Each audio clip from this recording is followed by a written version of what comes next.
कृष्ण कृष्ण कृष्ण हरे हरे, हरे राम राम राम हरे हरे, हरे कृष्ण कृष्ण कृष्ण हरे हरे, कृष्ण कृष्ण हरे हरे, कृष्ण कृष्ण हरे हरे, कृष्ण कृष्ण हरे हरे, कृष्ण कृष्ण हरे हरे, हरे राम राम राम हरे हरे, हरे कृष्ण कृष्ण कृष्ण हरे हरे, हरे राम राम राम हरे हरे, हरे कृष्ण कृष्ण कृष्ण हरे हरे, हरे राम राम राम हरे हरे, हरे कृष्ण पंढरीनाथ महाराज की जय. नारायणं नमस्कृत्यं नरं चैव नरोत्तमं देवी सरस्वतीं व्यासं ततो मुदीरयेत्. शान्ताकारं भुजगशयनं पद्मनाभं सुरेशं विश्वाधारं गगनसदृशं मेघवर्णं शुभाङ्गं लक्ष्मीकान्तं कमलनयनं योगिविद्यागणज्ञं वन्दे विष्णुं भवभयहरं सर्वलोकैकनाथं. यं ब्रह्मा वरुणेन्द्ररुद्रमरुतास्तुवन्ति दिव्यैस्तवै वेदैः साङ्गपदक्रमोपनिषदे गायन्ति यं सामगा. ध्यानावस्थि तद्गतेन मनसा पश्यन्ति यं योगिनो यस्यान्तं न विदुसुरासुरगणा. देवाय तस्मै नमः, देवाय तस्मै. सज्जनो, आज अण्णांनी ओळख जी करून दिली, महाराज आणि हरिभक्त परायण वगैरे ह्या गोष्टी मी आपल्यातलाच आहे. थोडंफार ते म्हटले त्याप्रमाणे लहानपणापासून थोडीशी अध्यात्माची म्हणा किंवा देवाची आवड होती, त्यामुळे त्यातनं थोडं वाचन झालेलं आहे. मी मंत्रालयात आता ऑफिसर म्हणून आहे, पण त्या कामाच्या व्यापातनं जे शक्य आहे ते वाचत राहतो. परवा आषाढी वारीमध्ये आपले दत्तामामा माऊली भेटले, ती चर्चा झाली आणि अण्णांनी पण बऱ्याचदा मला सांगितलं होतं की आपण एखादा कागलमध्ये तुमचं असं प्रवचन कीर्तन ठेवू. मी म्हटलं प्रवचन कीर्तन आपण सत्संग म्हणू त्याला. सत्संग म्हणजे आपण एक परिसंवाद आपल्यामध्ये, आपण बहुत सुकृताची जोडी म्हणूनही विठ्ठली आवडे. इतक्या मोठ्या संख्येनं आज वैष्णव इथं कागलमध्ये येत आहेत. त्याच वेळेला समजून चला की आपल्याला आता मार्ग सापडलेला आहे. समजा आपल्याला जायचं आहे दिल्लीला, तर आपल्याला पहिल्यांदा काय करायला, कागलच्या एस टी स्टँडवर जायला लागेल, तिथून कोल्हापूरला जायला लागेल, कोल्हापुरातनं परत कोण ट्रेननं जाईल, कोण प्लेननं जाईल, मुंबईला जाईल, मुंबईतनं परत दिल्लीला जायचं आहे. दिल्लीला जाणं हे आपलं डेस्टिनेशन, आपलं एक ध्येय आहे. पण सगळ्यात पहिल्यांदा आपल्याला काय करावं लागेल, कुठल्या गाडीत जायचं आहे. आपल्याला जायचं आहे दिल्लीला आणि आपण बेंगलोरच्या गाडीत बसून चालणार नाही. त्याप्रमाणे आज आपण इथं आला आहे म्हणजे निश्चितपणे आपण त्या मार्गाकडे मार्गक्रमण आता सुरू केलेलं आहे. बहुत सुकृताची जोडी म्हणून विठ्ठली आवडी, माऊलींचं वचन आहे. आता सुकृत म्हणजे काय, याच्यामध्ये प्रत्येक जीवाला म्हणा, या प्रत्येक मनुष्य प्राणाला म्हणा, प्रत्येक जीवाला एक हा जो जन्म मिळतो त्याच्यामागं काहीतरी विशिष्ट असं तत्व दडलेलं आहे. आज आपण मनुष्य जन्माला आलो. मनुष्य हा, संतांनी सांगितले की मनुष्याचा जन्म हा अत्यंत देवदुर्लभ आहे. देवांनाही या मनुष्य जन्माची अपेक्षा असते. आपल्याला मनुष्य जन्म मिळालेला आहे. दुसरी गोष्ट म्हणजे आपण भारत देशात जन्माला आलेलो आहोत. अत्यंत संतांच्या पावन अशी ही भूमी आहे. या भूमीमध्ये आपल्याला जन्म मिळाला. त्यातल्या त्यात आपल्याला महाराष्ट्रात जन्मलो, जी ते संतांची भूमी समजलं जातो. आणि आपल्याला विठ्ठलाची, या परमेश्वराची, श्रीकृष्णाची गोडी लागलेली. आज आपण इथं आलेलो आहोत. हे याचीच एक अत्यंत चांगली अशी घटना आहे की आपण कुठंतरी त्या आपल्या खऱ्या जे स्वरूप आहे त्या स्वरूपाला जाण्यासाठी हे पहिलं पाऊल आहे. कसं आहे, पाण्याचा थेंब जो असतो, हा पाण्याचा थेंब हा नेहमी प्रवाही असतो, कधीही थांबत नाही. पाण्याचा थेंब थांबतो कधी, ज्या वेळेला तो जाऊन समुद्राला मिळतो. एखादा थेंब असतो गटारीत असतो, गटार वाहत जाते नाल्याला मिळते, नाला वाहत जातो ओढ्याला मिळतो, ओढा नदीला, त्यानंतर नदी महानदीला मिळते. आणि नदी जेव्हा महानदी गंगा असेल, कृष्णा असेल, गोदावरी असेल, जेव्हा नदी जाऊन समुद्रात मिळते त्यावेळेला त्यातला पाण्याचा थेंब हा शांत होऊन जातो, त्याचं खऱ्या स्वरूपाला तो पोचलेला आहे. तसं आपल्याला प्रत्येकाला आपल्या खऱ्या स्वरूपावर जायचं आहे. आणि ते खरं स्वरूप काय हे शोधणं म्हणजे आपल्या जीवनाचं इतिकर्तव्यता असायला पाहिजे. प्रत्येकजण आपल्या आपल्या प्रार्थनाप्रमाणे आपण आपल्याला हे मनुष्य जन्म मिळालेला आहे. सुकृताची जोडी आता म्हटलं, प्रत्येकाला जो जन्म मिळाला आहे त्याच्यासाठी 3 गोष्टी कारणीभूत आहेत. पहिली गोष्ट प्रारब्ध, संचित आणि क्रियामान. प्रारब्ध आणि संचिता हे जे आहे हे कुणाच्या हातात नाही आहे, पण परमेश्वरानं क्रियामान आपल्या हातात ठेवलेलं आहे. कुणी कुणाच्या पोटी जन्माला यावं, कुणी कुठल्या अवस्थेत जन्माला यावं, कुणाचं शरीरयष्टी कशी असावी, काळा गोरा नकटा, हे कुणाच्या हातात नाही. ते आपल्याला आपल्या प्रारब्ध आणि संचिताप्रमाणे मिळत जाणार आहे. पण क्रियामान आपल्या हातात ठेवले परमेश्वरानं. त्यानंतर विठ्ठलाच्या या आपल्या वारकरी संप्रदायात जे संत महंत आलेले आहेत, खरोखर एक आपल्यासमोर फार मोठे एक दर्शनिका करून ठेवलेली आहे की अत्यंत निम्न स्तरातले संत आहेत आणि त्या संतांनी प्रत्यक्ष परमेश्वराचं स्वरूपाला ते जाऊन पोचलेले आहेत. प्रारब्ध, संचित आणि क्रियामान, कर्म जे आहे माणसाला कधी सोडत नाही. प्रत्येक कर्माचं संचित होत असतं आणि ते संचितापासून प्रारब्ध निर्माण होत असतं. त्यामुळं आजचं कर्म हे उद्याचं संचित होणार आहे आणि संचितापासून प्रारब्ध मिळणार आहे. आपल्याला पुढचा जन्म म्हणा, आपल्या भारतीय संस्कृतीमध्ये पुनर्जन्माची कल्पना आहे. अनेक वर्षानंतर आपल्याला तिथं जायचं आहे. जसं पाण्याचा थेंब आहोत त्यापैकी आपण कुठला थेंब आहोत हे समजून त्याप्रमाणे आपण मार्गक्रमण करायचं आहे. हा झाला एक गोष्ट. दुसरी गोष्ट म्हणजे जेव्हा आपल्याला क्रियामान आपल्या हातात आहे तर प्रत्येक वेळेला आपण परमेश्वरापर्यंत पोचायचं. आता परमेश्वरापासून पोचायचं म्हणजे काय, आपण कन्फ्यूज राहील, आपल्याला कळत नाही काय आहे नेमकं. आपण जेव्हा संतांचं वाङ्मय वाचत असतो त्यावेळेला काय, जे समष्टीमध्ये आहे ते वेष्टीमध्ये आहे, जे आता आपल्या शरीरात आहे ते ब्रह्मांडात आहे. मग शोधायचं कुठं परमेश्वराला, तर हा शोध घेण्यासाठी परमेश्वरानं ज्या लीला केल्यात त्याच्यामध्ये संतांची अनेक चरित्र आपल्याला दिसतात. मग आपलं खरं स्वरूप काय हे शोधणं हा एक गोष्ट झाली आणि आपलं दैनंदिन जीवनातलं व्याप सांभाळून करणं हा एक भाग झाला. आपण आज या विवेचनासाठी 12वा अध्याय, श्रीकृष्णाची अत्यंत आपल्यावरती एक फार मोठी कृपा आहे. भगवंताने आपल्याला भगवद्गीता 4,500-4,500 वर्षापूर्वी भगवद्गीता सांगितली आणि आजही त्या भगवद्गीतेमध्ये त्याचं तत्त्वज्ञान आजही नवीन वाटतं. जेव्हा मी वाचायला जाल त्या दिवशी भगवद्गीता नवीन वाटते. 4,500-4,500 वर्षापासून त्या भगवद्गीतेचं ती अधिक उजाळत चाललेली आहे. 12व्या अध्यायातला पहिला दुसरा श्लोक आहे. भगवंत म्हणतात, मय्यावेश मनोयमा नित्ययुक्ता उपासते श्रद्धया परोपेतास ते मे युक्तत मामतः. म्हणजे भगवंत म्हणतात की माझ्या नामाचं माझ्या स्वरूपाचं जो अखंडपणे चिंतन करतो, जो मला भसतो, जो मला येऊन माझ्या भक्तीमध्ये रममान होतो, तो माझा सर्वात श्रेष्ठ शिष्य आहे. भगवंतानी हे का सांगितलं त्याचं थोडं मागं जाऊ. त्याच अध्यायातला भक्तियोगातला पहिला श्लोक आहे तो अर्जुनाचा. अर्जुनानं विचारलं, भगवंता एवं सततयुक्ताय भक्ता स्वाम पर्युपासते एचापेक्षम अव्यक्तम तेषाम केयोग गवित्तमा. योग मार्गी आहेत, ज्ञान मार्गी आहेत, कर्म मार्गी आहेत, कर्म संन्यास मार्गी आहेत, ज्ञान कर्मा संन्यास मार्गी आहेत. त्यापैकी कुठला श्रेष्ठ आहे. कारण 11व्या अध्यायामध्ये जेव्हा परमेश्वरानं अर्जुनाला आपलं विराट रूप दाखवलं, विराट रूप परमेश्वराचं ब्रह्मांड त्याच्यामध्ये प्रकट झालं, ते अर्जुनाला सहन झालं नाही. अर्जुनानं त्याच्या शरण गेले भगवंतांना, म्हणून सांगितले की मला हे सहन होत नाही. भगवंतांनी त्याला दिव्य चक्षु दिले आणि दिव्य चक्षुनं मग त्यांनी श्रीकृष्णाचं स्वरूप बघितलं, ब्रह्मांड स्वरूप, फार विराट आणि विशाल स्वरूप. दिव्य चक्षुनाही त्यांना ते शक्य झालं नाही बघणं. मग त्यांनी परत परमेश्वराला विनंती केली की भगवंता मला तू तुझ्या साध्या रूपात परत दर्शन दे.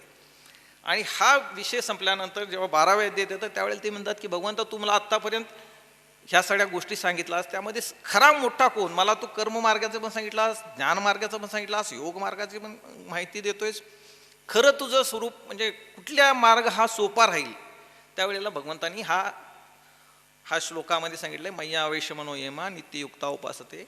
माझी जे नित्य नियमानं अगदी श्रद्धेनं माझी जी उपासना करतायत, जे प्रेमानं मला येऊन भसतात, तो माझा सर्वश्रेष्ठ भक्त आहे. त्यामुळं आणि आपल्या सर्वांसाठी हा भक्तिमार्ग परमेश्वरांनी तेव्हा सांगून ठेवलेला आहे. आता या भक्तिमार्गाची जेव्हा आपण उपासना करत असतो, म्हणजे नेमकं काय करायचं हा विषय येतो. अनेक संतांनी 3-3.5 4-4.5 हजार वर्षापूर्वी गीता सांगितली. तिथून त्याच्या आधी आपला एक दुसरा अवतार होता, प्रभू रामचंद्रांचा अवतार होता. त्याच्यानंतरचा पुढचा अवतार, आता त्या थोडंसं आपल्याला लिमिटेड ह्याच्यात जायचं आहे, त्याच्यामुळे आपल्याला थोडं मला ते कम्पॅरेटिव्ह सांगायचं होतं. पण थोडंसं मागं जो होता 12व्या अध्यायातला हा विषय झाल्यानंतर भगवंतानी गीता सांगितली, ह्याच्या मागचं थोडंसं शॉर्टमध्ये आपण थोडंसं विचार करूया. जेव्हा भगवंतानी 3ऱ्या अध्यायामध्ये वचन दिलं होतं की जेव्हा जेव्हा धर्माची ग्लानी होईल, अधर्माचा व्याप येईल, त्यावेळेला मी अवतार घेईन. परित्राणाय साधूनां विनाशाय च दुष्कृतानां, आपल्याला माहिती आहे. त्याप्रमाणे त्यांनी ठरवलं होतं की आपल्याला प्रकट व्हायचं आहे. कौरव आणि पांडवांच्या मध्ये सगळं आपल्याला इतिहास माहिती आहे, सिरियल पण होती. कौरवांचं त्यांचं अधर्माची एवढी बैशपुरी झाली होती, अत्यंत त्यांनी नाडले होते पांडवांना. पांडवांचं राज्य कपटानं द्यूत खेळून जिंकून घेतलं आणि कुंती मातेची अवहेलना केली. सर्वात वाईट गोष्ट म्हणजे द्रौपदीचं वस्त्रहरण केलं. एक मोठ्या साम्राज्याची साम्राज्ञी अशा द्रौपदीचं वस्त्रहरण केलं आणि त्याच्यानंतर ह्यांचं आता अधर्म झाला म्हटल्यानंतर मग परमेश्वरानं आपलं शस्त्र काढलं आणि कौरवांचा नाश करण्याचं त्यांनी ठरवलं. हा जो जेव्हा कौरव आणि पांडवांचं युद्ध व्हायचं असं ठरलं, त्यावेळेला श्रीकृष्णानं सांगितलं होतं की माझं सगळं सैन्य एका पार्टीला देणार आहे, मी दुसऱ्या पार्टीला देणार आहे, मी कुठलंही शस्त्र चालवणार नाही, मी फक्त सल्लागाराची भूमिका घेईन. तरीसुद्धा अर्जुनाने सांगितलं की ठीक आहे, तू आमच्याच पार्टीत पाहिजेस. श्रीकृष्णानं आपलं सगळं सैन्य देऊन टाकलं कौरवांना आणि आपण स्वतः अर्जुनाचा सारथ्य करत होते, म्हणजे ड्रायव्हर होते रथ चालवायला. कुठलंही शस्त्र चालवणार नाहीत, सगळीच्या सगळी सेना त्यांनी देऊन टाकली होती. अशा अवस्थेमध्ये जेव्हा धृतराष्ट्र जे अंध होते, जन्मांध होते, धृतराष्ट्र हे अत्यंत परमज्ञानी होते, कौरवांचे वडील, हस्तिनापुराचे सम्राट, ते त्यावेळेला खुश झाले, म्हटले आपल्याला सैन्य मिळालं. पण त्यांना हे माहीत नव्हतं की श्रीकृष्ण हा किती त्यांच्याकडं तो परब्रह्म स्वरूप आहे. त्यावेळेला त्यांना परमज्ञानी असून कळलं नव्हतं आणि त्यांनी पण युद्धाला मान्यता दिली. युद्ध होणार होतं. श्रीकृष्णानं आपला रथ अर्जुनाचा दोघांच्या मध्ये नेऊन उभा केला. अर्जुनानं विचारलं मला बघू दे कोणाशी आपल्याला युद्ध करायचं, आपली सेनेची कशी व्यूहरचना केलेली आहे. दुष्टोद्युम्नाने पांडवांची सेनेची व्यूहरचना केली होती. प्रत्यक्ष आचार्य द्रोणाचार्यांनी कौरवांची सेनाचं व्यूहरचना केली होती. आणि सगळं बघत असताना अर्जुनाला कोण दिसलं? पितामह दिसले, भीष्माचार्य, द्रोणाचार्य, कृपाचार्य, विदुर. हे दिसल्यानंतर मात्र त्याचं मनामध्ये मायेनं त्याच्यावरती घाला घातला. मायामध्ये त्या मायेमध्ये अडकला तो आणि त्यानं शस्त्र ठेवलं आणि म्हटलं आता मी लढणार नाही. भगवंता, ह्या माझे आजी आहेत, माझे मामी आहेत, माझे गुरु आहेत, माझे चुलत भाऊ आहेत, ह्यांना मारून मला काय मिळणार आहे? मला मिळणार आहे फक्त हस्तिनापूरचं राज्य. तर यांना मारून मला 3 लोकांचं राज्य मिळालं तरी मी लढणार नाही. हा त्याला प्रमाद निर्माण झाला आणि त्यासाठी भगवान श्रीकृष्णाचं खरं अर्थानं तिथं महत्त्व आहे की जर त्यावेळेला लढायला तयार झाला नसता तर ह्या अधर्माचा जो बजबजपुरी झाली होती ती काय मिटली नसती. धृतराष्ट्राने मान्यता दिली युद्धाला. जन्मांध होते, परम ज्ञानी होते, तरीसुद्धा त्यांनी परमिशन दिली. कारण परब्रह्म स्वरूप श्रीकृष्ण स्वतः पांडवांच्या बाजूने लढतो हे कळून सुद्धा त्यांनी मान्यता दिली. कारण त्यांना पुत्रप्रेमाचा प्रमाद झाला होता, मोह झाला होता. मोह माया ही आपल्या आणि भगवंतांच्या आड येते, त्याचं ते ज्वलंत उदाहरण आहे. त्यांना श्रीकृष्णाचं पण ऐकलं नाही आणि त्यांनी मान्यता दिली. गीतेची सुरुवात अशी आहे, एका पहिलाच श्लोक जो आहे पहिल्या अध्यायाचा तो धृतराष्ट्रांचा आहे. त्यांनी त्या संजयाला विचारलं, संजय काय चाललंय कुरुक्षेत्रामध्ये? धर्मक्षेत्री कुरुक्षेत्री समवेता युत्सवा पांडवाचार्य किम कुर्वत संजय. संजय काय चाललंय तिथं मला सांग. संजयानं सगळी माहिती सांगितली आणि युद्धाला सुरुवात होणार होती. त्याच वेळेला अर्जुनानं हे शस्त्र टाकलं आणि तो गलित गात्र होऊन बाजूला बसला होता. अशा वेळेला काय करायचं हा प्रश्न होता. आणि त्यावेळेला भगवंतांनी त्याला अर्जुनाला जी गीता सांगितलेली आहे ती गीता म्हणजे आज आपण भगवद्गीता, त्याच्यावरती ज्ञानेश्वर माऊलींनी 750 वर्षापूर्वी ज्ञानेश्वरी हा ग्रंथ लिहिला. त्याचं पूर्वी हा ग्रंथ संस्कृतमध्ये होता, त्यावेळच्या लोकांना कळत नव्हतं. त्यावेळची प्राकृत भाषा होती, त्याच्यामध्ये ज्ञानेश्वर माऊलींनी आपल्यासाठी ज्ञानेश्वरी हा ग्रंथ लिहून ठेवला. 900-950 जे श्लोक आहेत त्याचे 9000च्या पेक्षा जास्त ओव्या त्याच्यामध्ये आहेत. आणि माऊलींनी त्याचा आपल्या सर्वांसाठी एक अत्यंत आपल्यासाठी कृपाप्रसाद तो करून ठेवलेला आहे. तर जेव्हा हा 4500 वर्षापूर्वी ही जी घटना घडत असताना भगवंतांनी जो मार्ग सांगितला अर्जुनामध्ये मतपरिवर्तन करण्यासाठी, त्यांनी पहिल्यांदा सांगितलं सांख्ययोग, नंतर कर्मयोग, कर्मसन्यास योग, असं सांगत सांगत ते आले भक्तियोगामध्ये. आणि भक्तियोगामधला आज आपण या श्लोकावरती विचार करतोय. मय्यावेश मनोयेमा नित्ययुक्ता उपासते श्रद्धया परियोपेतास ते मे युक्ततमावता. तू माझे जर मत माझ्या नामाची माझ्या स्वरूपाची जर तू नेहमी मला येऊन भजला, श्रद्धेनं माझ्या स्वरूपाचं जर विचार करत राहिलास तर तू निश्चित मला येऊन पोचशील. जर परमेश्वरापर्यंत जर पोचायचं असेल तर मग काय मी कोण आहे, मी कोण आहे याची आपण कधीच विचार करत नाही. आपल्याला आपलं स्वरूप काय आहे ह्याचंच आपल्याला माहिती नसतं. तसं बघायला गेलं तर आपल्या पिंडात जे आहे तेच ब्रह्मांडामध्ये आहे हे सगळं आपण ऐकतो. पण पोचायचं कसं, तिथंपर्यंत जाण्यासाठीचा मार्ग काय, हा मार्ग आपल्याला संतांनी सांगितलेला आहे. प्रत्येक संतांना ह्या ज्ञानाची अनुभूती आलेली आहे. तुकोबारायांचा एक आपण अभंग ऐकतो, अनुरणिया थोकडा तुका आकाशा एवढा. ज्या वेळेला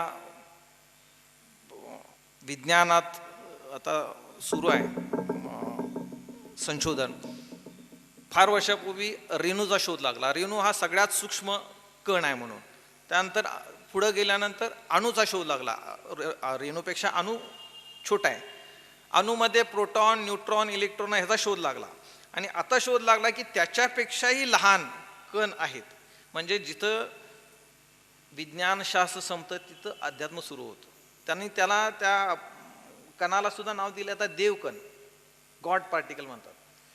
आणि क्वांटम फिजिक्स म्हणून एक आहे, त्याच्यामध्ये त्यांनी सांगितलं की हे पूर्ण ब्रह्मांड जे आहे ते पूर्ण ब्रह्मांड हे स्पंदनाने भरलेलं, व्हायब्रेशन्सने भरलेलं आहे.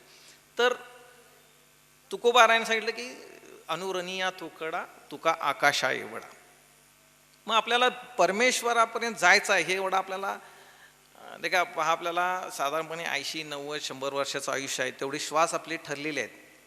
हे श्वास घेताना देव दुर्लभ असलेला जन्म आपल्याला मिळाला आहे. आत्तापर्यंत आपले किती श्वास वाया गेले, किती श्वास राहिले, या श्वासाच्या गणिक आपल्याला तिथंपर्यंत पोचण्यासाठी कुठली दोरी मिळणार आहे. भगवंतांनी आपल्याला गीता दिली, ज्ञानेश्वरी दिली, हरिपाठ दिला. हरिपाठामधली प्रत्येक उभी जी आहे ती अत्यंत उच्च, म्हणजे प्रत्यक्ष भगवद्गीतेचं सार आहे. तर तिथंपर्यंत कसं जायचं, मी कोण आहे याचाच आपल्याला अजून शोध लागलेला नाही. याच्यासाठी एक छोटीशी गोष्ट आहे, थोडी ग्रामीण ढंगातले एक सांगणं मला एक औचित्य वाटतं आहे. फार पूर्वीची गोष्ट आहे. त्यावेळेला आरसा ही कन्सेप्ट कोणाला माहीत नव्हती, आरसाचा शोध लागलेला नव्हता. एका घरामध्ये एका रंगाऱ्याला ते रंगाचं काम मिळालं. त्या मालकानं काच ठेवली होती भिंतीला चिकटवून. त्या काचे सगळं त्यानं रंग केलं. दुसऱ्या दिवशी तो आला, त्याला ती काच दिसत नव्हती. त्यानं शोध घेतला तर त्याला नंतर ती काच मिळाली. काच मिळाल्यानंतर ती काच त्याने अशी टेबलावर ठेवली तर त्याला विचित्र दिसायला लागला. सर्वसामान्य काच ही पारदर्शक असते, समोरचं दिसतं. ह्या काचेतनं त्याला समोरचं दिसत नव्हतं, उलटा वेगळा काहीतरी प्रकार दिसायला लागला. घाबरून गेला तो, म्हटला काहीतरी ही भुताटकी भानामतीचा काहीतरी प्रकार आहे, हा विषय आपल्या इथं नको. म्हणून ती काच घेतली आणि तो गेला त्यावेळच्या मार्केटमध्ये. मार्केटमध्ये काच ठेवली. त्यावेळेच्या MIDCमध्ये आपलं एक बाबुराव नावाचं पात्र होतं. MIDCला जात होतं सकाळी सायकल घेऊन, डबा घेऊन, कॅरेजला डबा बांधलेला होता. जाता जाता त्यानं ते बघितलं आणि त्याचं लक्ष गेलं त्या काचेकडं. तर त्याला आपल्यासारखी सायकल जाताना त्याच्यामध्ये दिसली. परत न उडून आलं, बघतंय तर परत ती सायकल वाकून बघितलं तर त्याला एक माणूस, एक विचित्र अक्षी आकृती दिसायला लागली. ह्यानं हात हलवला, ती पण आकृती हात हलवत होती. त्याला गंमत वाटली, हे काहीतरी वेगळं म्हणजे आपण विकत घेऊ. त्यानं जाऊन त्या विचारलं मालकाला, काय तुम्ही हे काय आहे? तर म्हणे काय नाही, मला हे विकायचे आहे. तर त्याचा ठरला किती सौदा होतोय. तर त्याच्यामुळे माझ्याकडे एवढे एवढे पैसे आहेत. ते म्हणे घेऊन जा, ही बाळंट मला घालवायची आहे. त्यानं ते घेतलं, परत आला घरी, कागदात बांधून वगैरे आला. तर ते बायको म्हटली होती आणि सकाळी सकाळी डबा घेऊन गेला होता आणि लगेच परत आला, म्हणजे काहीतरी गडबड आहे. आला ते मधल्या माळीत गेला, तिथं मोठी दिवडी होती. त्या दिवडीमध्ये ते ठेवलं. त्याला एक असा पडदा लावला होता. पडदा त्यानं काढला, परत हातवारी केलं. गंमत वाटायला लागली त्याला. आपण हात केला की ती पण आकृती हात करते असं त्याला वाटायचं. असं गप्पा टप्पा करून तो निघून गेला. ते बायकोला त्याच्यात अशी शंका आली, हा असा काय करतोय, काय लागीर झालंय काय असं वाटायला लागलं. तो गेलेला बघितला, त्यानं ते सारवत होती, ती हात बीत धुतले आणि म्हटली, तिला एक औत्सुक्य वाढलं तिचं. तिनं जाऊन तो पडदा, देवळीचा पडला, सरकवला आणि बघते तर किंचाळीच एकदम. ते बघून किंचाळीने बसली माटदिशी खाली. सासूबाई आली पण तिकडनं, हे काय काय झालं, काय यशोदा काय झालं? अहो बघा म्हटली, तुमच्या लेकानं माझी सवत आणून ठेवल्या. कशी काय म्हणतीस? अहो बघा म्हटले, माझ्यासारखं कुक्कू लावलंय, माझ्यासारखे दागिने घातल्यात म्हटली आणि ती बसले ते दिवडीत सटवी. ती म्हणली म्हणे, असं नाही करणार माझं पोरगं फार चांगलं आहे, असले धंदे करणार नाही. झालं, बघा जाऊ तुम्ही म्हटली. सासूबाई जराशी वाकलेली होती, जरासं कमरेतनं ताड झाली, गेली. तिनं पण पडदा उघडला, ती अवाक होऊन गेली. तिने झाल्या शिव्या सुरू झाल्या, मुडदा बसवला भाड्याचा म्हटली. आणि म्हटली, हे कसलं काय, ह्याला सुचलं म्हणे, म्हातारी बाई आणून ठेवली ह्यानं कसं काय म्हणली घरात, एवढी तरनिमाण बायको आईची चांगली, तर म्हातारी बाईला आणून कसं ठेवलं म्हटली. ती पण लागली रडायला. थोड्या वेळानं म्हातारा आलं. या दोघींचं ते रडणं सुरू असताना त्यांनी सावरलं, आता का म्हाताऱ्या पण न्यायला नको, कारण तो आणि वेगळं गडबड करायला लागेल. म्हातारा आपलं ते टॉवेल खुंटीला अडकून ते हातपाय धुवायला गेला. तोपर्यंत म्हातारीनं परत ते पडदा बाजूला केला, बघितली, परत त्याला ती म्हातारी दिसायला लागली. परत पडदा, ते म्हाताऱ्यानं बघितलं, ही काय गडबड चालली आहे, दिवळी जाते काय, पडदा काय काढते, हातवारी काय करते. म्हातारा मग त्याला जेवायला वाढलं. जेवण बिवून झाल्यानंतर त्या दोघी बाहेर काय कामासाठी गेल्या. म्हाताऱ्याचं पण त्याला उत्कंठा वाढली. त्याला काय, त्यानं परत पडदा जाऊन बघितला, तो एकदम चवताळून गेला. त्यांना लगेच सुनबाईला हाक मारली, सुनबाई मला आत्ताच्या आत्ता मी घर सोडतो म्हणे, नाही तर तुम्ही तरी जा. तर काय झालं तर म्हणली, त्या म्हातारीला विचार गंगीला, त्याला ह्या वयात तिनं तिचे काय प्रकार चालू आहे ते. तर काय झालं साधूबाई? नाही म्हणे, त्यालाच विचार, एक म्हातारा आणून ठेवलाय म्हणते देवळीत. तिने सगळा कन्फ्युजन झाला. प्रत्येकजण हे झाला, तो निघून गेला. थोड्या वेळाने बाबुराव आले, परत ती खेळ परत हातवारी करते, हसते खेळते. मग म्हातारा गेला. गावातले एक मास्तर होते, त्या मास्तरांना त्यानं सांगितलं, असा प्रकार झालाय, चला तुम्ही न्याव करायचा म्हटले. हे आले. ते गुरुजींनी ते बघितलं. त्यांना लक्षात आलं की काय, त्यांनी टोपी काढून बघितली. तर म्हणजे समोरची प्रतिमा पण कुणाला माहीत नव्हतं. हे आरसामध्ये हे आपलं प्रतिबिंब दिसे कुणालाच माहीत नव्हतं. त्यांनी काढली, परत ठेवली. मग त्याने पहिल्यांदा म्हाताऱ्याला बोलवलं, म्हणजे आपण दोघं थांबू. त्या म्हाताऱ्याला म्हटलं, आरशात बघ. तर त्याला गुरुजी दिसले आरशात, आणि गुरुजींच्या बरोबर कोणतरी एक वेगळी विचित्र आकृती गुरुजींच्या बरोबर आहे, पात्र. त्याला बाजूला केलं. म्हातारी बाईला बोलवलं. तिला म्हटलं, तुला काय काय दिसतंय? ते म्हटले, तुम्ही दिसतायचा आणि एक म्हातारी बाई दिसते. म्हटलं, मगाशी दिसलेली ती दिसते. ती गेली. तिच्या सुनबाईला बोलवलं. सुनबाईनं पण तसंच सांगितलं. त्या बाबुराला बोलवलं, त्यांना तसं सांगितलं.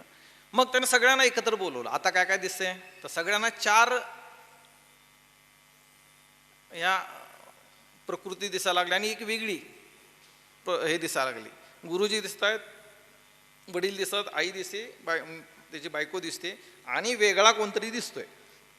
गुरुजींनी सगळ्यांना बसवलं आणि म्हटलं हे जे तुम्ही विचित्र विचित्र म्हणताय, भूताटकी आहे, हे तुम्ही आहे, तुम्ही स्वतः आहे आणि तुम्हाला तुमचं खरं स्वरूप माहीत नसल्यामुळे हा सगळा गोंधळ झाला आहे.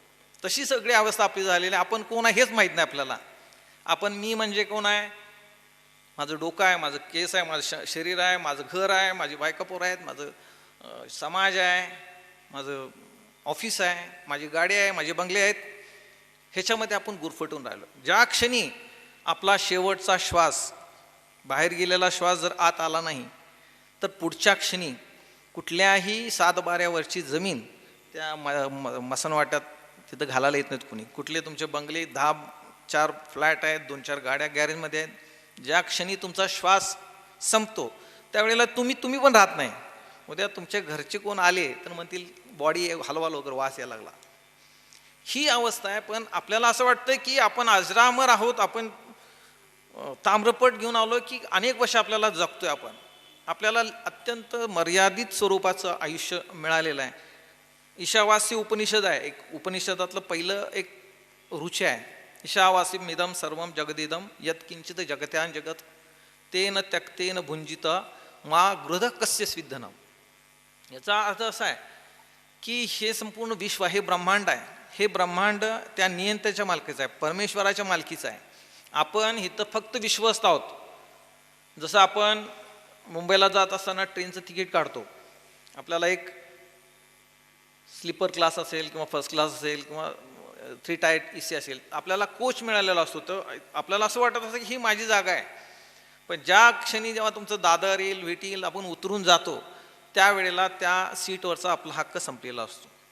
तसं आपण इथं आलो आहे, आपलं ठराविक काळात आपल्याला इथं जगायचं आहे, ठराविक काळ आपण इथं राहणार आहोत, ह्याची जाणीव आपल्याला आता राहिलेली नाही. आपण ह्या मायेबरोबर आपलं आत्मतत्व इतकं फिट होऊन जातं. जसं नारळ आहे, नारळ ओला नारळ असतो, त्याचं खोबरं काढताना बघा किती त्रास होतो. चमचा घालून आपण चाकू घालून काढतो, तो निघत नाही.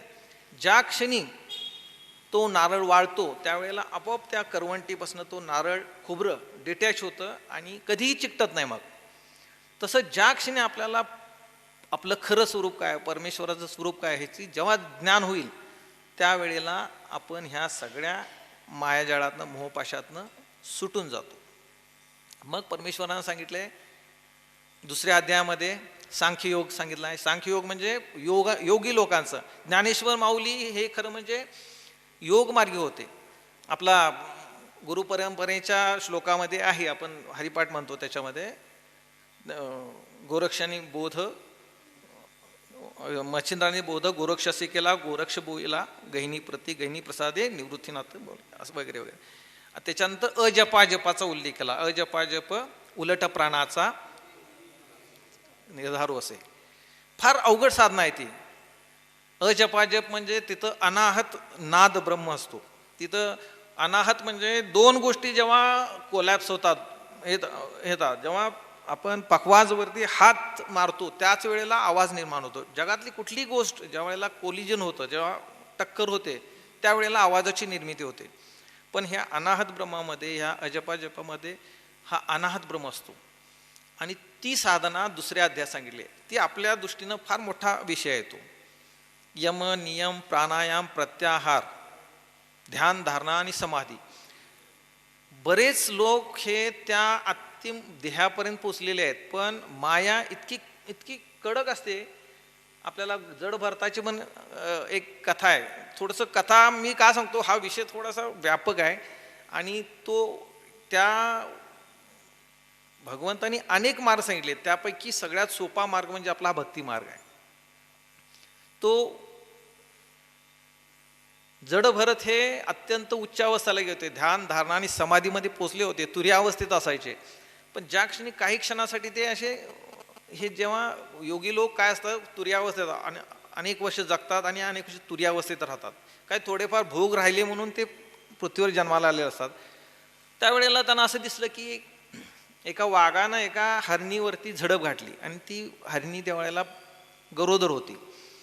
झडप घातल्याबरोबर ती व्याली, तिला बछडे झाले, ती वाघ सोडून गेला तिथं. जर अशी डिलिव्हरी झाली, हे झालं की कुठलंही प्राणी त्याला मारत नाही. ते म्हणजे प्राण्यामध्ये पण सेन्स आहे तो. पण ती मरून गेली. त्यातनं जे पाडसं बाहेर पडली, ती पाडसं बघून भरत ऋषींना त्याचा मोह झाला.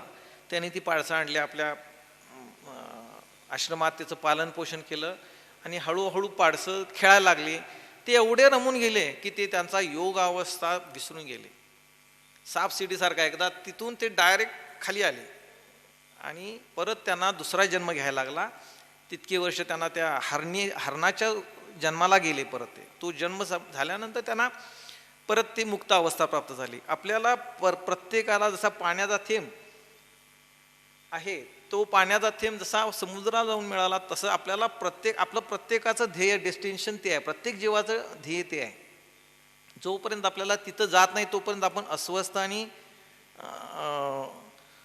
असं राहणार आहे.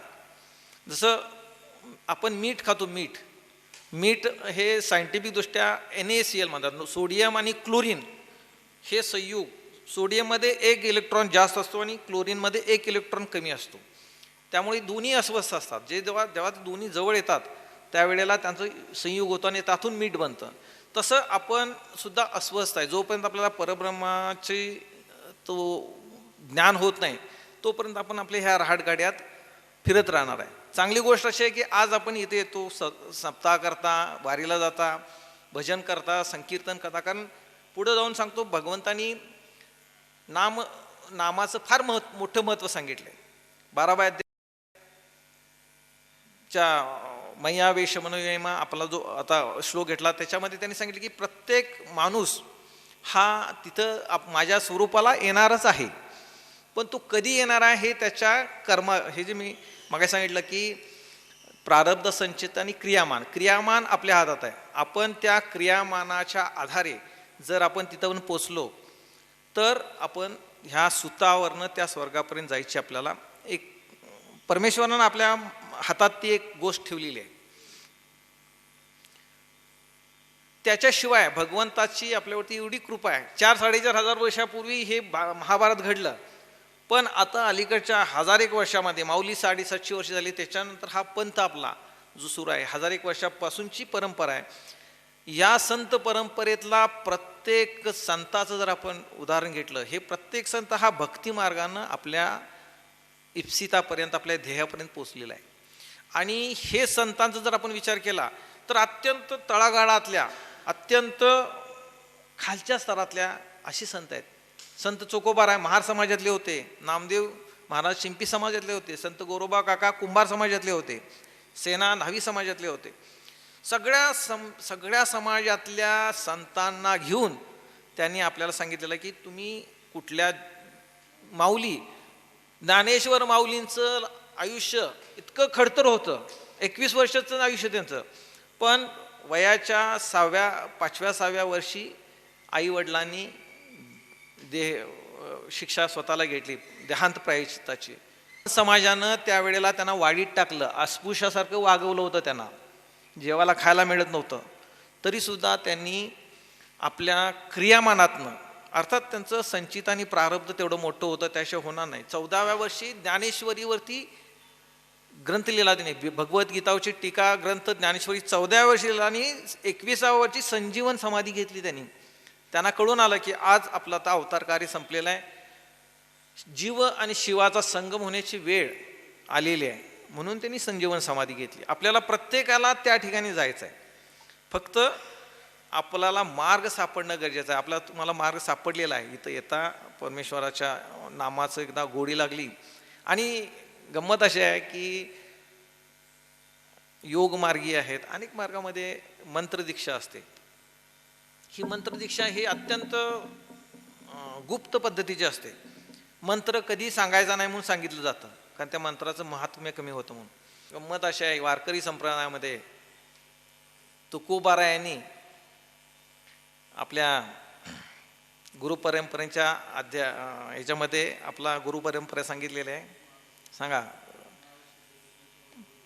माघ शुद्ध दशमी पाहुणी गुरुवार केला तुका म्हणे. त्याच्या आधीचं आहे त्यांनी राघव चैतन्य केशव चैतन्य सांगितली खून माडिकेची. पुढं रामकृष्ण हरी, रामकृष्ण हरी सांगितले नाम अहो त्याने उघडं करून सांगितलं बीजमंत्र तुम्हाला. रामकृष्ण हरी हा मंत्र मला मिळाला माझ्या गुरुकडनं आणि त्या मंत्रामुळं मी इथं पोचलो. तुकोबारायानं आपण म्हणतो की सदैव वैकुंठाला घेण्यासाठी प्रत्यक्ष परमेश्वरानं पुष्पक विमान पाठवलं, निघून गेले होते ते. आता तो थोडा वेगळा भाग आहे, पण त्यांचा देह हे प्रत्येकाचं पंचमहाभूतात्मक देह आहे. प्रत्येकाच्या देहाचा जर विचार केला तर 5 गोष्टीच आहेत त्याच्यामध्ये. पृथ्वी तत्व, पाणी तत्व, वायू तत्व, ह्या 5 गोष्टीपासून बनलंय. हे 5च्या 5 तत्व त्यांचे त्या त्या क्षणी निघून गेले आणि ते मुक्त झालेले आहेत. तर भगवंतांनी सांगितलंय बीजमंत्र हा आहे रामकृष्ण हरी, तो जपा. तो जपल्यामुळं मी इथं पोचलो. माऊलींनी सांगितलंय जपा जप सांगत असताना सांगितलं की कृष्ण किती नामाचं महत्व किती आहे. सुरुवात कशी आहे ज्ञानेश्वर माऊलींच्या हरिपाठाची सुरुवात कशी करता? ज्ञानेश्वर हरिपाठाची सुरुवात कशी आहे? हा नाही त्याच्यानंतरचा हा देवाची द्वारी उभा क्षणभरी त्रेने मुक्तिचारी साधी येल्या. एक क्षणभर तुम्ही देवाचं नाव घ्या, तुम्हाला चारीच्या चारी मुक्ती तुम्हाला शोधत येतील.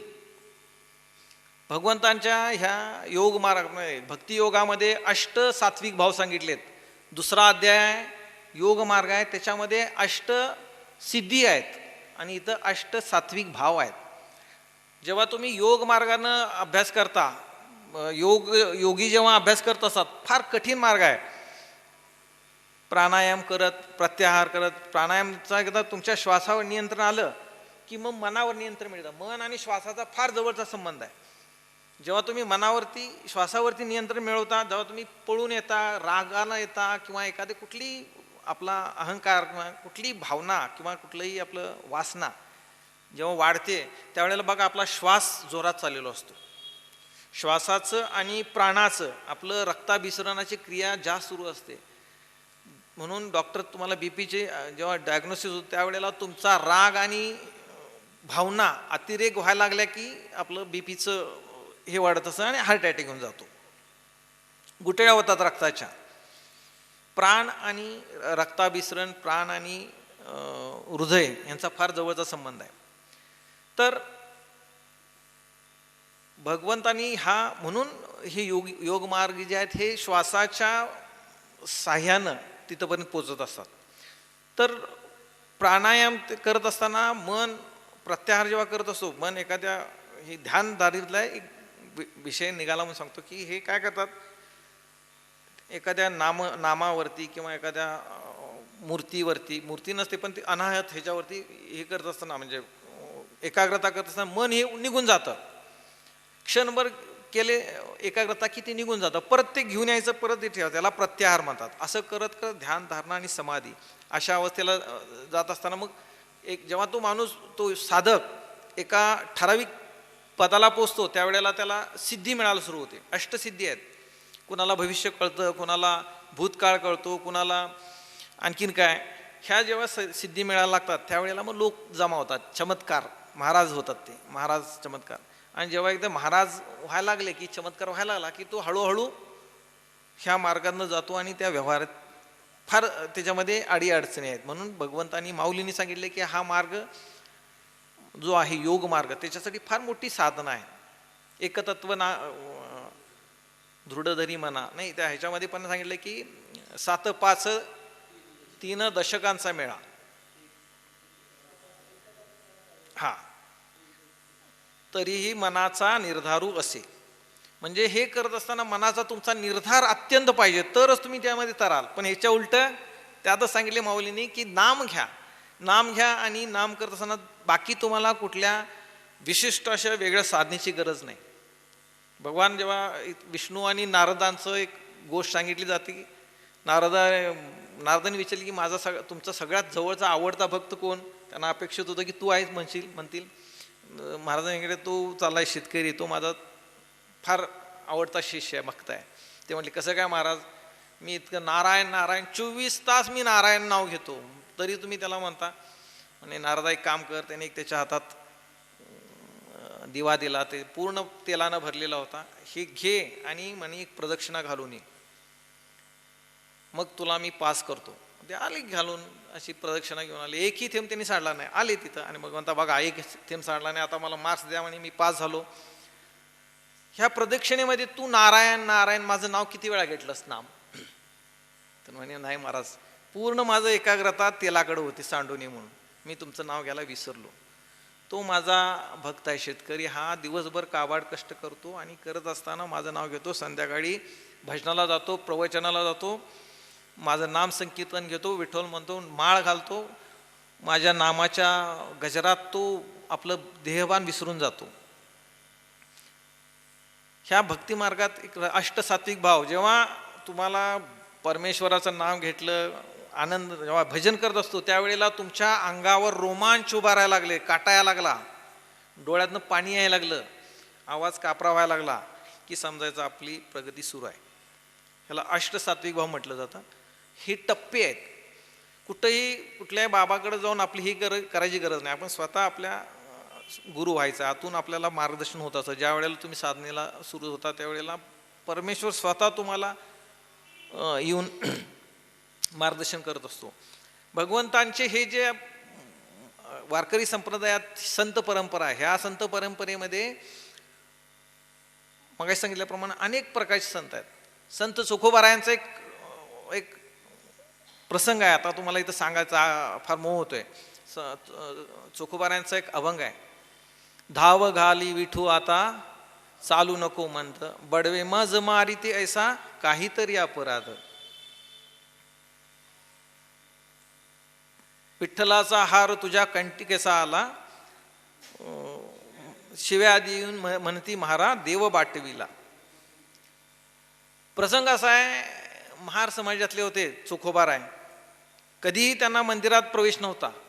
संत सावतामाळी कधी गेले नव्हते पंढरपूरला. प्रत्यक्ष परब्रह्म तिथं प्रकट झालं, त्या भाजीमध्ये, मुळ्यामध्ये, गाजरामध्ये.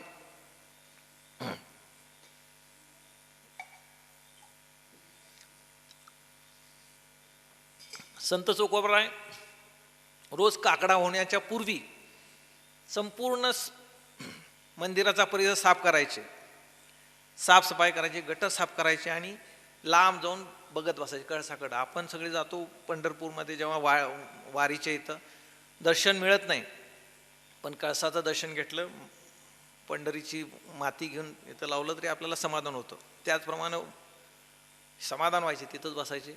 पण त्याला असं वाटायचं की भगवंता मला कधी दर्शन देणार, माझं आयुष्य मला तू महार समाजात जन्माला घातलंस आणि हा माझा काय किती हे आहे माहीत नाही. तर त्यांच्या प्रारब्धाने त्या संचितामुळे गेले असतील, पण क्रियामान सोडलं नाही त्यांनी. रोज तिथं जाऊन ते सेवा करायची आणि हरिनाम, विठ्ठलाचं नाम त्यांच्या अखंड सुरू असायचं, नाम जप. परमेश्वरांना रोज बघायची ती, अरे तिथं माझा चोखा बसलाय आणि हे सगळी बडवी लोक, पोठार्थी, व्यापारी होते हे सगळे पंढरपूरच्या. आणि आपल्या भक्तांच्या मध्ये ते व्यापाऱ्यांचा एक मोठा हे आहे, ते येऊ देत नव्हते ह्याला. परमेश्वरानं शेवटी राहवलं नाही.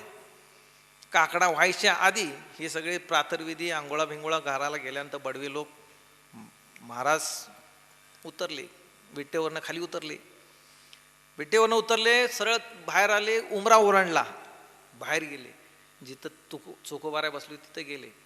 चोखा उठ म्हटले. चोखा महाराज गडबडले, म्हणे कोण आहे?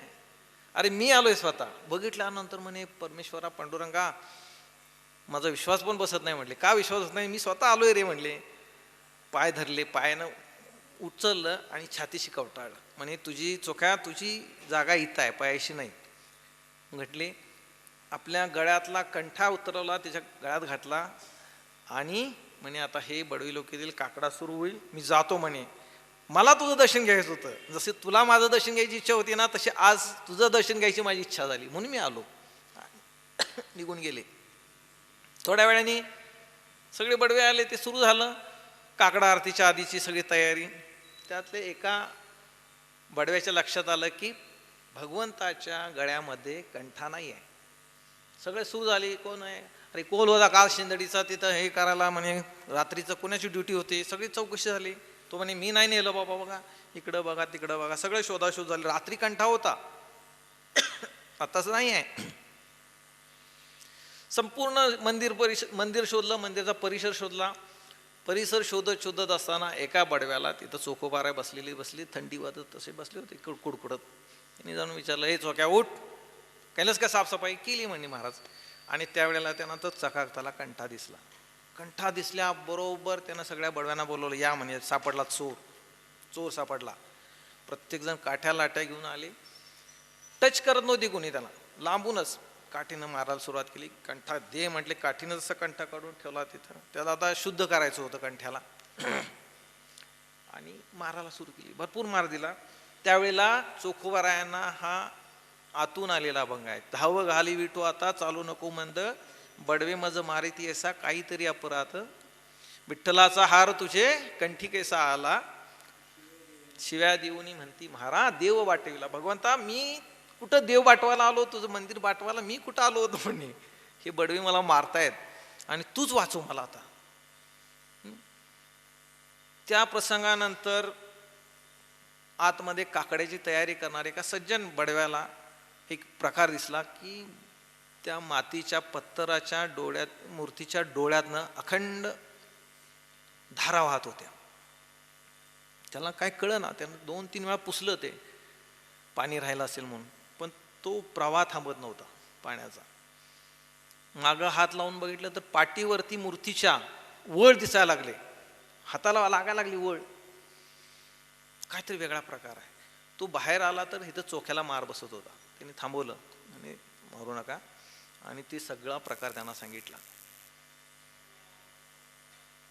त्याची शुद्धता वगैरे हा प्रकार झाला नाही. नंतर मग त्याचं महत्त्व कळलं. नंतर पांडुरंगाने चोखोबारायांची जागा आपल्या मंदिराच्या समोर आहे, तिथं समाधी चोखोबांची. कुठल्याही प्रकारचा जन्म मिळाला मला, आज मी कुठं एखाद्या ऑफिसमध्ये ऑफिस बॉय आहे, शिपाई आहे, मी शेतकरी आहे, मी आणि कुठल्या याला आहे, प्रत्येकाला संधी सारखी आहे परमेश्वरापर्यंत पोहोचण्याची. कुठल्याही स्तरातला असो, कुठल्याही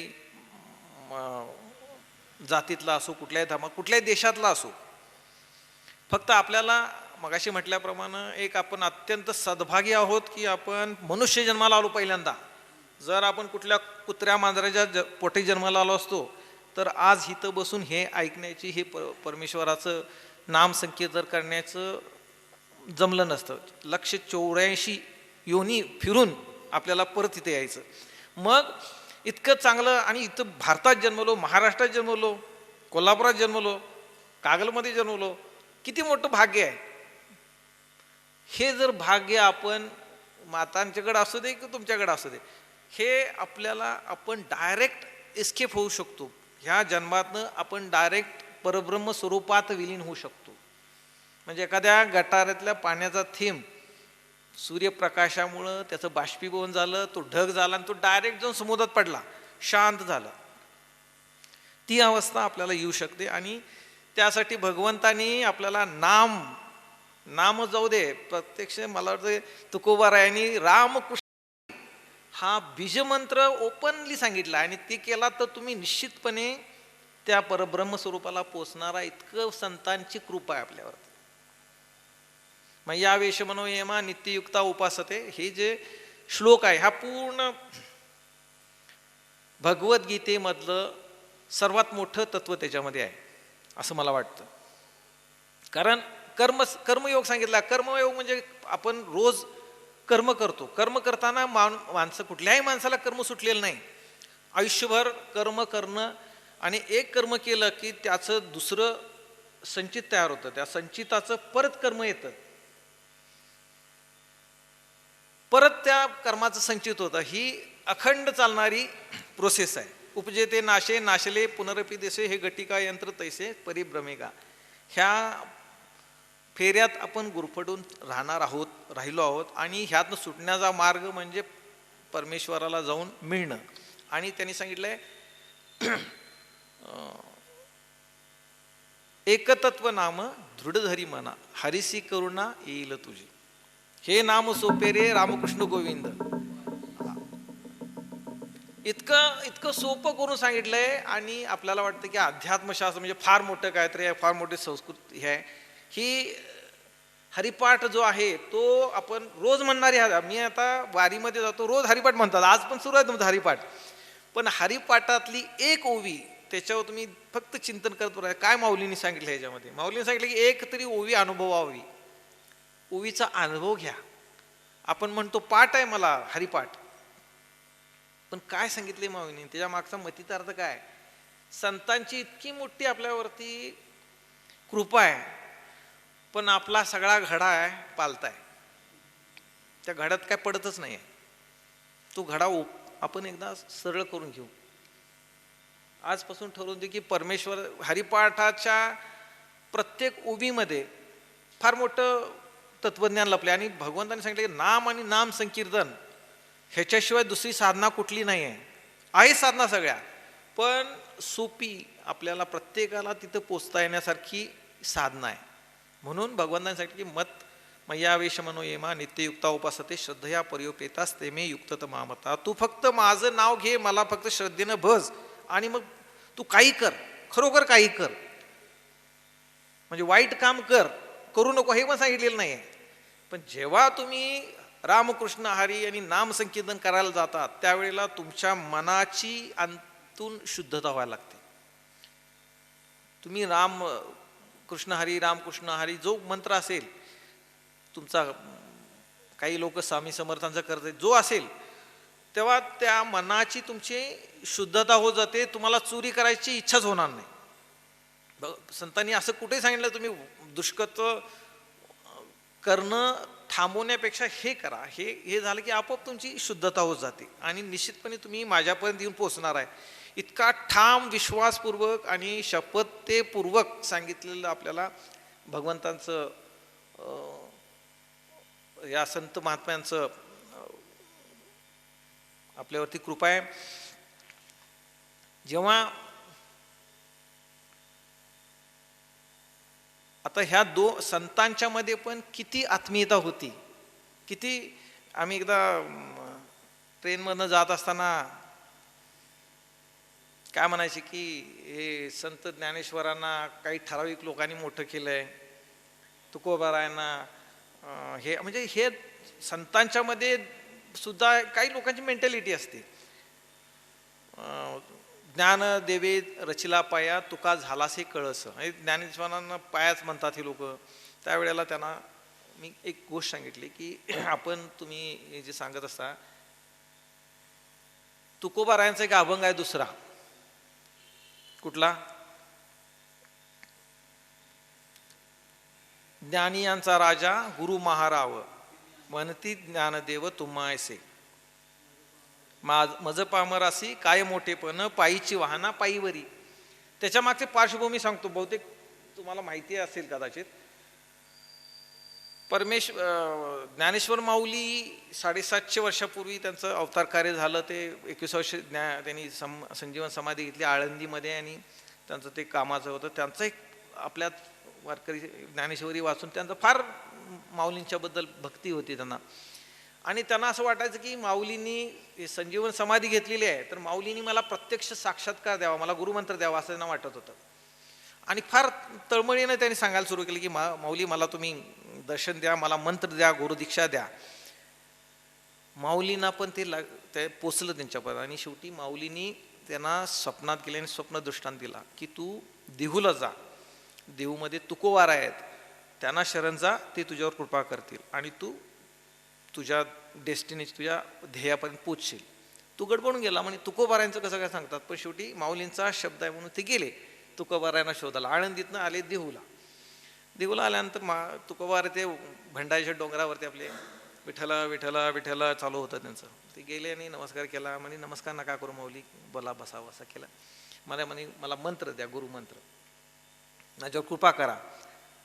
तर म्हणे माझा काय तो अधिकार नाही म्हटले गुरु मंत्र द्यायचा वगैरे, माझा अधिकार तुम्ही म्हणे माऊलींच्या इथून आलोय. म्हटलं माऊलींच्या इथून आलाय म्हणजे तुम्ही अजून श्रेष्ठ आहे. नाही म्हणे मला माऊलींनी दृष्टांत दिला म्हणे आणि सांगितलं की जा तुकोबारायांना शरण जा आणि त्यांच्याकडनं गुरुमंत्र घे, ते तुला परमेश्वरापर्यंत पोचवतील. ते ऐकल्याबरोबर तुकोबारायांच्या डोळ्यातनं अश्रू सुरू झाले, पाणी यायला लागलं म्हणे. आणि त्यांनी मग डोळे दाखवून ज्ञानेश्वर माऊलींची आळवणी केली. म्हणे तुम्ही तर ज्ञानियांचा राजा आहे, गुरु महाराव आहे तुम्ही, आणि तुम्ही मला ह्या माणसाला माझ्याकडे द्यायला पाठवलं. माझी काय लायकी आहे, माझं पामरसी काय मोठेपण, पायीची वाहना पायी भरी. इतक्या उच्च प्रतीचं हे संतांचं त्यावेळचे आयुष्य होतं. किती आपल्याला जर समजा ह्या अवस्थेला गेलो, अहंकार किती आडवा येतो. थोडंसं झालं अहंकार, आणि काय झालं अहंकार. आणि प्रत्येक वेळेला सगळ्यात मोठा षड्रिपूमध्ये सगळ्यात मोठा काय असेल तर अहंकार आहे. आपल्याला त्या आपल्या खऱ्या स्वरूपापर्यंत न पोचू देण्याचं कारण अहंकार आहे. दुसरी गंमत सांगतो, एक छोटीशी गोष्ट आहे, ती पण ऐकून घ्या. एक लोटका आहे आपलं, एक लोटका आहे, एक समजा 250 मिलीलिटरचं लोटका आहे, पावशरचं पॅक आहे, आतमध्ये पाणी आहे आणि ते लोटकं पॅक आहे. दुसरी एक घागर आहे 5 लिटरची, ती पण पॅक आहे, त्याच्यामध्ये पण पाणी आहे. दुसरं एक बॅरेल आहे मोठं 100 लिटरचं, ते पण पॅक आहे. आणि हे सगळ्या वस्तू सोडून दिले समुद्रात. त्यावेळेला त्या लोटक्यातल्या पाण्याच्या थेंबाला विचारलं तर म्हणे तू कोण आहेस. तर मी म्हणे या लोटक्याचा एक भाग आहे, ज्याचं 250 मिलीलिटरचं माझं हे विश्व आहे, पण मी लोटक्याचा पार्ट आहे. दुसऱ्याला विचारलं 10 लिटरच्या घागरीच्या पाण्याच्या थेंबाला, ते म्हटलं मी घागरीच्या थेंबाचा पार्ट आहे. 10 लिटर बॅरेलमधल्या याला विचारलं तर म्हणे मी 100 लिटर पाण्याचा भाग आहे. पण हे सगळे आहेत कुठं, समुद्रात. समुद्राचं किती लिटर पाणी आहे, अनंत आहे. पण नाही म्हणे आम्ही 250 मिलीचा आहे, मी 10 लिटरचा आहे, मी 100 लिटरचा आहे. ज्या क्षणी त्या लोटक्याला छेद झाला, त्या घागरीला छेद झाला किंवा त्या बॅरेलाला छेद झाला, त्यावेळेला समुद्रातलं पाणी आणि त्या लोटक्यातलं घागरीतलं आणि ह्याचं पाणी एक झालं.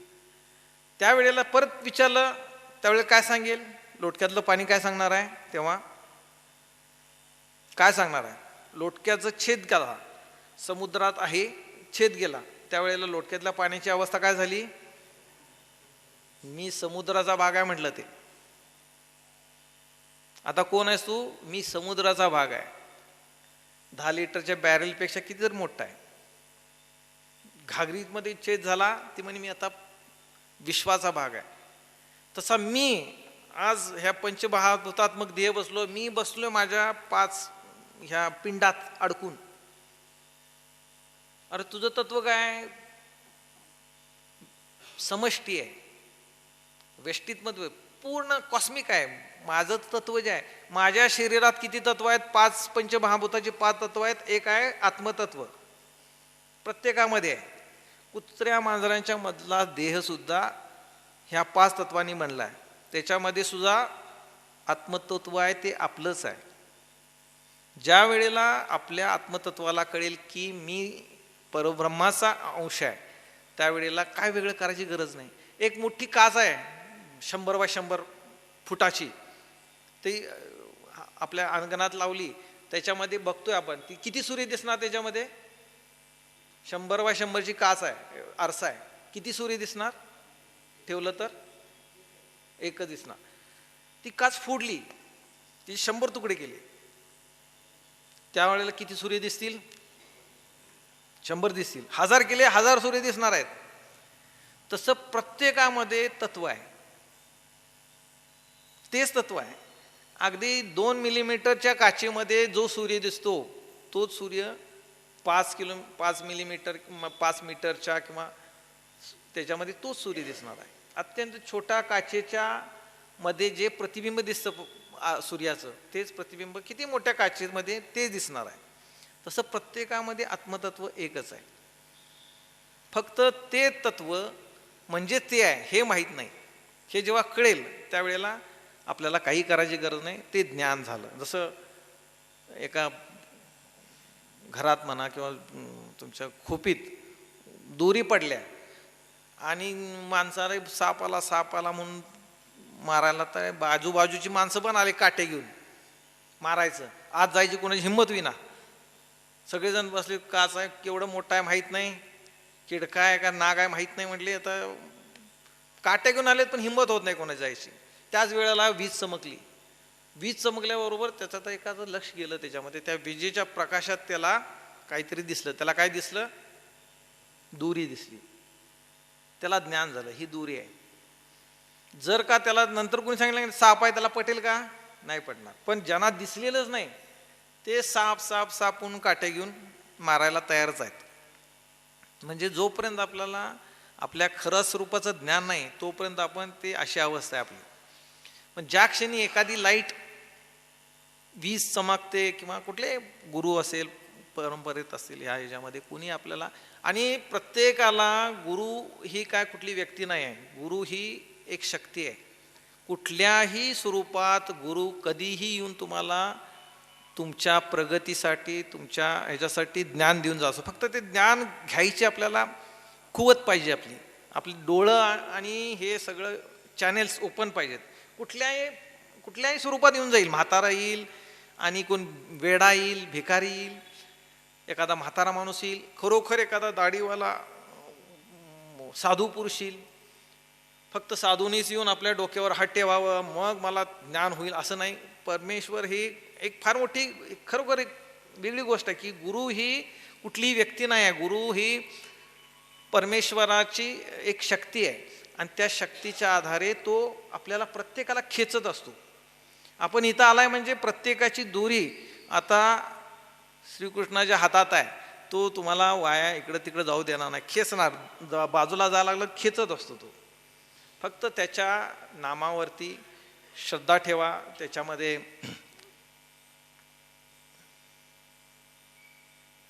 हरी उच्चारणी अनंत पापराशी जातील लयासी क्षणमात्रे, तृण अग्निमेळे समरस झाले, तैसे नामे केले जपता हरी.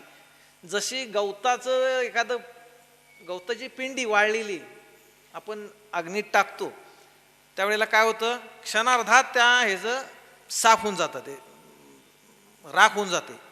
तसं तेवढी ताकद आहे म्हणतात माऊली. नाम तुम्ही घेतलं, कापुराच्या जळाल्या कापुराच्या वादी काडी लावल्यावरून नाहीच होऊन जातं. इतकं नामामध्ये ताकद आहे. आणि सगळ्या संतांनी सांगितलंय की रामकृष्ण हरी विठ्ठल आहे, हे नाम तुम्ही घेत राहिला, फक्त हे परमेश्वराचं नाम आहे. आणि हे तर आपल्याला किती आपलं आता आयुष्य राहू आणि जितक्या लवकर ह्याची ओळख होते तितका स्पॅन जास्त मिळणार आपल्या जीवनातला. तर 12व्या अध्यायाचं आतला हा जो आपला श्लोक आहे, मैया वेश मनोयमा नित्युक्ता उपासते श्रद्धया पर्योपेतास्ते मे युक्तत मामता. माझ्या स्वरूपाचा तुम्ही माझ्या श्रद्धेनं जर आचरण केलं, माझ्या नामाचं आचरण केलं, माझ्या स्वरूपाचं तुम्ही आचरण करत राहिलात तर निश्चितपणे तुम्ही या परमेश्वराच्या ह्याच्यापर्यंत पोचणार आहात. अशा पद्धतीचं संतांचं वचन आहे. विषय फार मोठा आहे आणि 1 तासाचंच हे आहे. खरं म्हणजे मला ते ज्ञानेश्वरीमधले बऱ्याच हे घ्यायचं होतं. पण सगळ्यांना एक प्रार्थना की हरिपाठ जो आहे माऊली, हरिपाठाचं जेव्हा तुम्ही रोज म्हणता फार चांगलं आहे, पण त्यातल्या एका ओवीवरती तुम्ही मनन करा, सुरू करा. एक कुठली पण ओवी घ्या, मनन करा. त्यामधलं आतून तुम्हाला एक उर्मी यायला लागेल, एक जागृती यायला लागेल आणि तुम्ही खरोखर एक ह्या मार्गावरती फक्त हरिपाठ म्हटला की माझी साधना झाली असं म्हणण्यापेक्षा एक ओवी घ्यायची आणि त्याच्यावरती डोक्यात ठेवायचं. माऊलीने हे सांगितलं, ह्याचा अर्थ काय असावा, हे जर करत गेलो तर फार आनंद वाटतो आणि गंमत वाटते. त्याच्यामध्ये एक वेगळा आनंद आहे आणि तो आनंद तुम्हाला तेव्हाच कळेल की ह्याचं तुम्ही चिंतन कराल, मनन कराल. पठन करणं पण 7 प्रकारच्या भक्ती आहेत. श्रवण भक्ती, आता बसला ऐकतं ही पण भक्ती आहे. मी सांगतो ही पण माझी भक्ती आहे. वाचन करणं ही पण भक्ती आहे. श्रवण, पठन, मनन त्यापैकी एक, मनन आणि चिंतन ही पण भक्ती आहे. फक्त स्टेजेस आहेत. रामकृष्ण हरी विठ्ठल विठ्ठल जेव्हा म्हणतो आपण, ते वैखरी 4 प्रकारचे हे आहेत त्याच्यामध्ये. वैखरी आहे जेव्हा तोंडाचं आपली ओठाची हालचाल होते, जिभेची हालचाल होते, त्यावेळेला वैखरीनं जप होतो, विठ्ठल विठ्ठल विठ्ठल. काही दिवसांनी तो अजून आत जाईल, इथून होईल तो परा, इथून व्हायला लागतो. तोंड हलवायची गरज नाही, आतल्या आत तुमचं विठ्ठल सुरू होतं. त्याच्यानंतर पुढं स्टेज येईल काही दिवसांनी पश्यंती, इथून इथून व्हायला लागेल हा विठ्ठला. आणि पुढं जेव्हा जाऊ त्यावेळेला मध्यमा बेंबीच्या इथून तो जप व्हायला लागेल. म्हणजे योग मार्गी जे आहेत, आता आपण अनाहत याचं वर्णन केलं योग आणि अष्टांग योगाचं, ती स्टेज आहे. भक्ती मार्गात तुम्ही विठ्ठल आता वैखरी तर वैखरी जितकं शक्य आहे माळ जपायचं असेल किंवा म्हणायचं, आठवण आली की विठ्ठल रामकृष्ण हरी. रामकृष्ण हरीचं मला का वैशिष्ट्य वाटलं, मी जेव्हा काही दिवसामध्ये बघतो की इतकं मोठं बीजमंत्राने तुकोबारायांनी ओपनली देऊन टाकला, घ्या. मला तरी माझ्या गुरुनी हे दिलाय मंत्र. हा मंत्र कधीही असा ओपनली दिला जात नाही, ते सिक्रेट असतं, ते गुप्त असतं. एकानं दुसऱ्याला मंत्र सांगायचा नाही आणि त्याचं एक प्रोटोकॉल असतो किंवा त्याचं हे असं पाळलं जायचं मी समजत होतो. पण तुकोबारायांनी दुसरं एस्कॉन म्हणून एक आहे, international society for Krishna consciousness म्हणून एक एस्कॉन म्हणून फार मोठी संस्था आहे. जगाच्या पातळीवरती त्यांचे हे आहेत. आम्ही इंग्लंडला गेलो होतो, युरोपमध्ये, इंग्लंड, जर्मनी, फ्रान्समध्ये एस्कॉनची मंदिर आहेत, फार मोठी मंदिर आहेत. आणि तिथले लोक म्हणजे आपण वेडे झालेत कृष्णाच्या नामानं. आणि त्यांचा मंत्र कुठला आहे, हरे राम राम राम हरे हरे, हरे कृष्ण कृष्ण कृष्ण हरे हरे. हा त्यांचा मंत्र आहे इस्कॉनचा. आणि हा मंत्र होऊन ते नाचतात, म्हणजे बेभान होऊन नाचतात. म्हणजे त्यांचं म्हणजे आपली ही जी अष्ट भाव आहेत, सात्विक भाव, तो आलेला असतो. भान राहत नाही त्यांना, हात उंचावून नाचतात, हरे कृष्ण. मग लांबून बघतो हे गडबड आहे कसं, पण हा एक स्टेज आहे. जेव्हा तुम्ही त्या नामाच्या किंवा मंत्राच्या ह्याच्यात इन्व्हॉल्व्ह होत जातात, तितकं तुम्हाला आनंद होत जातो. त्यानंतर बराच वेळ एक मनातनं अशी हे म्हणजे जाणवतं आपल्याला ते. त्यामुळे इथून पुढं एकतत्व नाम दृढधरी मना, हरीशी करुणा येईल. पप्पा मला प्रत्यक्ष परमेश एक तुम्ही पाय टाकलं की 4 पावलं पळत येतो आपला श्रीकृष्ण विठोबा. श्रीखंड यांचं माहिती आहे बरेच आपल्याला. जनीबाईला ते दळायला जायचे, तिला त्रास होतो म्हणून भांडी धुवायला जायचे. इतकं ते भक्तासाठी वेडावतो देव. आपण काहीच वेडे नाही. तर ह्या संतांच्या चरित्रामधनं आपल्याला हे शिकायचं आहे. आणि इथून पुढं आपलं जे ठरलेलं आयुष्य आहे त्यामध्ये आपण आपलं हे सुरू करू. आता पसायदान म्हणूया, सगळ्यांनी एकदमच म्हणूया ना. आता विश्वात्मके देवे येणे वाग्यज्ञे तोषावे, तोषो निमज द्यावे पसाय दानहे. जे खळांची व्यंकटी सांडो, तया सत्कर्मी रती वाढो. भूता परस्परे पडो मैत्री जीवांचे, दुरितांचे तिमिर जाओ. विश्वस्वधर्म सुरे पाहो, जो जे वांछील तो ते लाहो. प्राणिजात वर्षत सकल मंगली, ईश्वर निष्ठांची मांदियाळी. अनवर्त भूमंडळी भेट तू भूता. कल्पतरूंचे आरव, चेतना चिंतामणीचे गाव. बोलते जे अर्णव पियुषांचे अलांछन. ते सर्वही सदा सज्जन, सोय रे हो तू. किंबहुना सर्वसुखी पूर्ण हो नितीही लोकी. भजित आदिपुरुषी खंडित आणि ग्रंथोपजीवी. दुष्टा दुष्ट विजयी होवे हेतू. म्हणे श्री विश्वेश्वराव हा होईल दान पसाओ. येणे बरी ज्ञानदेव सुखिया झाला. ज्ञानदेव सुखिया झाला, वरी ज्ञानदेव सुखिया झाला.